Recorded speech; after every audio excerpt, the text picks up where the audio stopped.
ప్రజల అవసరాలు ఎలా తీర్చాలి? ఖర్చు పెడుతూ పోతుంటే ఆదాయం ఎక్కడి నుంచి వస్తుంది? సంక్షేమం, అభివృద్ధి సమపాలలో ఉండడం ఎంతవరకు సాధ్యం? అధికారం అంటే పెత్తనం చలాయించటమేనా?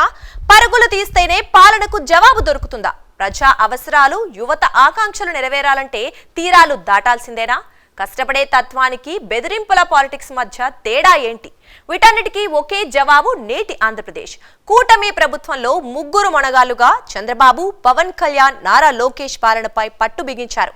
స్కామ్ల పరంగా సాగిన వైసీపీ ప్రభుత్వానికి కూటమి పాలనకు ఎంతటి వ్యత్యాసమో చూద్దాం.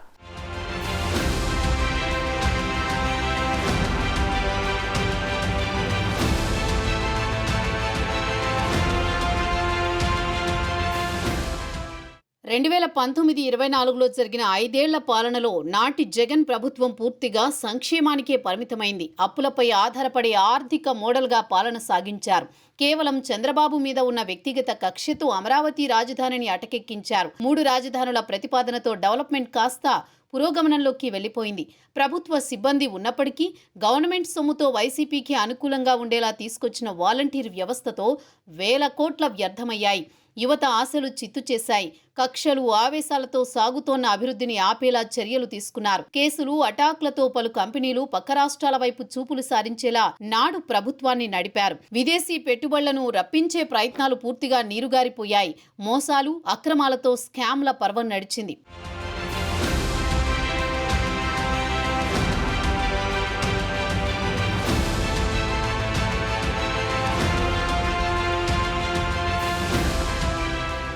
అధికారం అనేది శాశ్వతం కాదు. కేవలం ఆయా పార్టీలు తీసుకున్న నిర్ణయం, ముందు చూపే సమాజానికి మేలు చేస్తాయి. దాన్నే విజన్ అంటారు. దాన్ని నాటి జగన్ ప్రభుత్వం పూర్తిగా మరిచిపోయింది. మరో 30 ఏళ్లు అధికారం మనదే అన్నట్లుగా వైసీపీ నేతలు చెలరేగిపోయారు. అక్రమ కేసులు, ప్రత్యర్థులపై దాడులు, అసభ్యకరమైన భాషతో ప్రజల్ని భయభ్రాంతులకు గురిచేశారు. పోలీసింగ్ ప్రభుత్వంగా జగన్ పేరు తెచ్చుకున్నారు. మైనింగ్, ఇసుక, లిక్కర్ మాఫియాలతో పబ్లిక్తో ఆటలాడుకున్నారు. చెప్పిందే వేదం, చేసిందే శాసనం అన్నట్లుగా పాలన సాగించారు. ఎదురు తిరిగిన వారిని నిర్దాక్షిణ్యంగా జైలు ఊచలు లెక్కబెట్టించారు. అక్రమ కేసులు బనాయించి కోర్టుల చుట్టూ తిప్పారు. కానీ ప్రజాస్వామ్యంలో ఓటే వజ్రాయుధంగా భావించిన ప్రజలు 2024 ఎన్నికల్లో రాక్షస క్రీడను తలపించిన వైసీపీని పక్కన పెట్టిన ప్రజలు కూటమి ప్రభుత్వానికి ఊహించని విజయాన్ని అందించారు.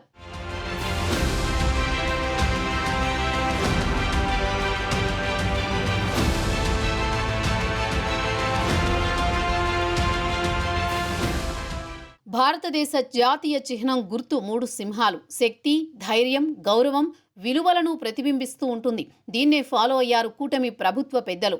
సీఎం స్థానంలో నారా చంద్రబాబు నాయుడు, డిప్యూటీ సీఎం హోదాలో కొణిదెల పవన్ కళ్యాణ్, విద్యాశాఖ మంత్రి నారా లోకేష్ ముగ్గురు ఏపీ వృద్ధి పథంలోకి తీసుకొచ్చేందుకు తమదైన శైలిలో ముందుకు వెళుతున్నారు. ఆగిన డెవలప్మెంట్ మళ్లీ ఊపందుకుంది. ఆంధ్రప్రదేశ్ రాజధాని అమరావతికి జీవం పోశారు. సచివాలయ వ్యవస్థకు ప్రాణం పోశారు. కేంద్ర సహకారంతో భారీ ప్రాజెక్టులు తెప్పిస్తున్నారు. సంక్షేమంలో కొన్ని అపోహలు ఉన్నా ప్రజలు నేరుగా అభివృద్ధిని మెచ్చుకునేలా పరిపాలనా విధానాన్ని చేపట్టారు. స్థూల రాష్ట్రీయోత్పత్తిలో 8.21% వృద్ధి రేటుతో దేశంలో 2వ స్థానంలో నిలిచేలా విజయం సాధించారు.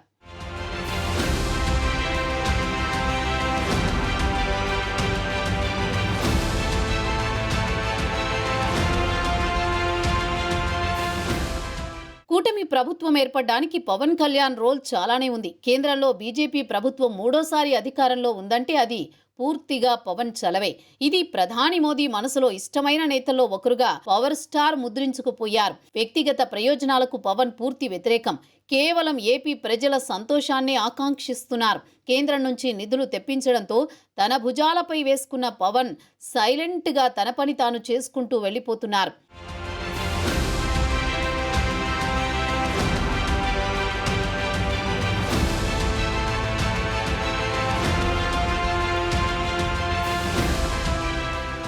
పచ్చదనం ఎంతో కీలకం. ప్రకృతే భవిష్యత్తుకు మూలాధారం. దీన్ని గుర్తించిన పవన్ పర్యావరణ అభివృద్ధిని మరింత దగ్గర చేశారు. గ్రామీణ మౌలిక వస్తువులపై దృష్టి పెట్టడం, 1,00,00,000 మొక్కలు నాటే కార్యక్రమాన్ని డిప్యూటీ సీఎం భుజాలపై వేసుకున్నారు. గత ప్రభుత్వంలో పక్కదారి పట్టిన పంచాయతీ నిధులను తిరిగి ఆర్థిక స్వాతంత్ర్యంతో పంచాయతీలకు అందించేందుకు తీసుకున్న చర్యలపై ప్రజలు ఎంతగానో సంతోషించారు. గ్రామీణ అభివృద్ధి, పర్యావరణ పరిరక్షణ, సాంకేతిక పురోగతి, కేంద్ర నిధులను సద్వినియోగం చేస్తూ ప్రజల జీవితాల్లో మార్పు తీసుకురావడమే లక్ష్యమని పవన్ కళ్యాణ్ పదే పదే చెబుతున్నారు.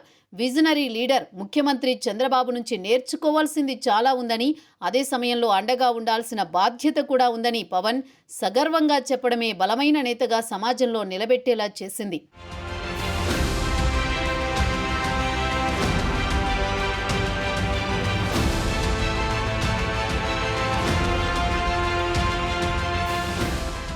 విద్య, ఐటీ, గవర్నెన్స్ రంగాల్లో ఏపీకి అగ్రగామిగా నిలబెట్టేందుకు మంత్రి నారా లోకేష్ చెమటోడుస్తున్నారు. తనదైన శైలిలో ఆంధ్రప్రదేశ్ను డిజిటల్ విద్యా డేటా హబ్గా తీర్చిదిద్దేందుకు పలు కీలక అడుగులు వేస్తున్నారు.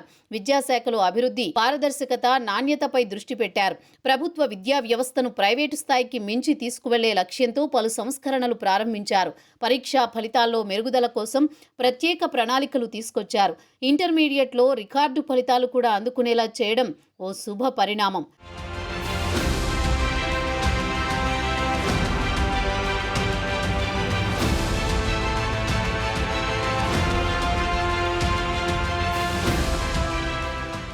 ఉచిత పాఠ్యాంశ పుస్తకాలు, సకాలంలో విద్యార్థులకు మేలురకం దుస్తులతో పాటు మధ్యాహ్న భోజన పథకానికి కొత్త రూపాన్ని తీసుకొచ్చారు. డొక్కా సీతమ్మ మిడ్ డే మీల్గా మార్చారు. ప్రత్యేకించి డిజిటల్ వ్యవస్థను తల్లిదండ్రులకు దగ్గర చేశారు. ప్రతి ఎమ్మెల్యే తన సెగ్మెంట్లోని పాఠశాలలను సందర్శించాలి. విద్యార్థుల ప్రతిభను గుర్తించే పత్రాలు ఇవ్వాలి. విద్యార్థులు సాధించిన ప్రగతిని కుటుంబానికి తెలియజేయాలి అన్న వాల్యుబుల్ ఆదేశాల పట్ల ఉపాధ్యాయులు సైతం సంతోషం వ్యక్తం చేస్తున్నారు. ఇటీవల చేపట్టిన మెగా పేరెంట్ టీచర్ సమావేశం వరల్డ్ రికార్డ్ సాధించడం కూడా ఏపీ ప్రభుత్వానికి గర్వకారణమని చెప్పాలి. త్వరలో ప్రపంచ స్థాయి టీచర్ ట్రైనింగ్ సెంటర్ను కూడా రాజధాని అమరావతిలో ఏర్పాటు చేసేందుకు కేంద్రం కూడా సుముఖంగా తెలిపింది.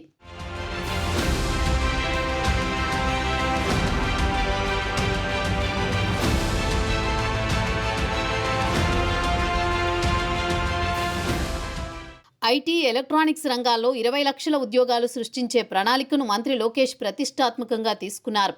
వైజాగ్ను ఇన్ఫర్మేషన్ టెక్నాలజీ, ఆర్టిఫిషియల్ ఇంటెలిజెన్స్ రంగాలకు కేరాఫ్గా నిలపాలన్నది లోకేష్ విజన్. తద్వారా 20 లక్షల ఉద్యోగాలు సృష్టించేందుకు అవసరమైన ప్రణాళికలు వేసుకుంటున్నారు. దక్షిణాసియాలోనే తొలిసారిగా క్వాంటం కంప్యూటర్ను అమరావతికి తీసుకురావడంలో లోకేష్ పాత్ర ఎంతో ఉంది. దీన్ని 2026లో ప్రారంభించనున్నారు. కేవలం కంప్యూటర్ కాదు, ఇది భవిష్యత్తు గణిత, భద్రత, ఔషధ, వ్యవసాయ, ఏఐ పరిశోధనలకు గేట్వే అని చెప్పాలి.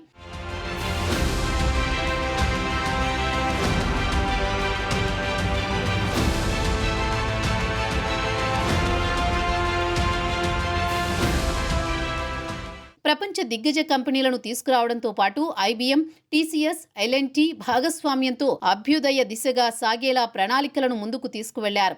క్వాంటం నెలకొల్పిన 6 నెలల తర్వాత ప్రభుత్వ సేవలు, భద్రత, ఆరోగ్యం, రవాణా, ఏఐ వంటి రంగాల్లో వాటి వినియోగమే లక్ష్యంగా ప్రభుత్వం అడుగులు వేస్తోంది. ఇప్పటికే ఏపీలో తీసుకువచ్చిన వాట్సాప్ గవర్నెన్స్ తొలుత 161 సేవలతో ప్రారంభమై నేడు 500కు పైగా సేవలను పబ్లిక్ పొందేలా చేశారు.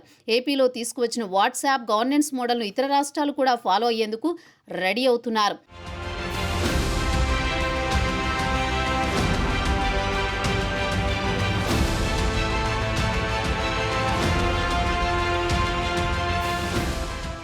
ఇంటికి పెద్ద, కుటుంబానికి దిక్సూచిగా ఉంటారు. కూటమి ప్రభుత్వానికి వృద్ధి పదంలోకి తీసుకువెళ్లేందుకు సీఎం చంద్రబాబు పెద్దన్న పాత్ర పోషిస్తూ ప్రజలకు అండగా నిలబడ్డారు. కార్య సాధనలో ఆయన తర్వాతే ఎవరైనా అనుకున్నది సాధించాలనుకునే తత్వమే సిబిఎన్ను నేషనల్ లీడర్ గా నిలబెట్టింది. కూటమి ప్రభుత్వ విజయంలో చంద్రబాబు పాత్ర ఎంతో కీలకం. ప్రజలు ఆయన సిన్సియారిటీని నమ్మారు. సీఎంగా బాధ్యత స్వీకరించిన వెంటనే పోలవరం ప్రాజెక్టును తిరిగి పట్టాలెక్కించడమే కాకుండా కేంద్ర నిధులను సాధించడంలో చంద్రబాబు సక్సెస్ అయ్యారు. పోలవరం ప్రాజెక్టు పునర్జీవం చేయించి ప్రజల్లో నమ్మకం పుట్టేలా చేశారు. అమరావతి నిర్మాణానికి సుమారు 57,000 కోట్ల పనులతో శరవేగంగా సాగుతున్నాయి. వేల మందికి ఉపాధి అవకాశాలు కల్పిస్తున్నారు. రియల్ రంగం కూడా అకస్మాత్తుగా పెరిగిపోయింది.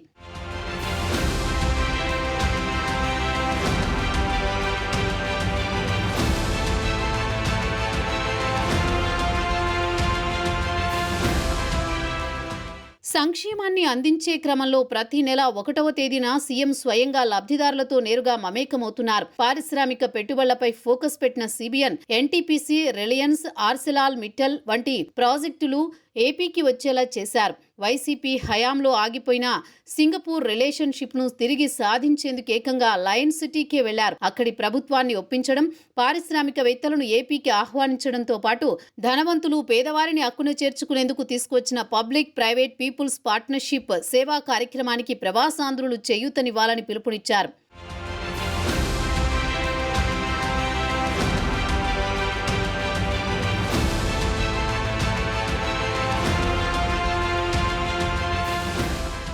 సింగపూర్ పర్యటనను 6 రోజుల్లో టార్గెట్ పెట్టుకున్న చంద్రబాబు పారిశ్రామిక ప్రపంచానికి దిశానిర్దేశించిన చోదక శక్తిగా మారారు. ఈ ఏడాది నవంబర్ నెలలో వైజాగ్లో పెట్టుబడులు, పరిశ్రమల అభివృద్ధి లక్ష్యంగా తలపెట్టిన పార్ట్నర్షిప్ సమ్మిట్కు విదేశీ ప్రతినిధులు, పారిశ్రామికవేత్తలను సీఎం స్వయంగా ఆహ్వానించారు. విశాఖ వేదికగా నవంబర్ 14, 15, 2 తేదీల్లో ఈ శిఖరాగ్ర సమావేశం జరగనుంది.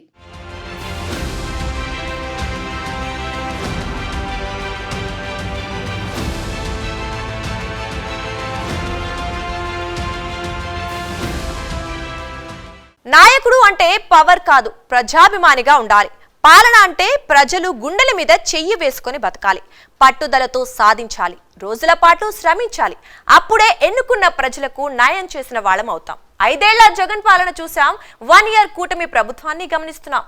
మరి రానున్న రోజుల్లో ఆంధ్రప్రదేశ్ స్వర్ణాంధ్రగా తీర్చిదిద్దేందుకు నేతలు మరింత ఫోకస్ పెడతారో వేచి చూద్దాం.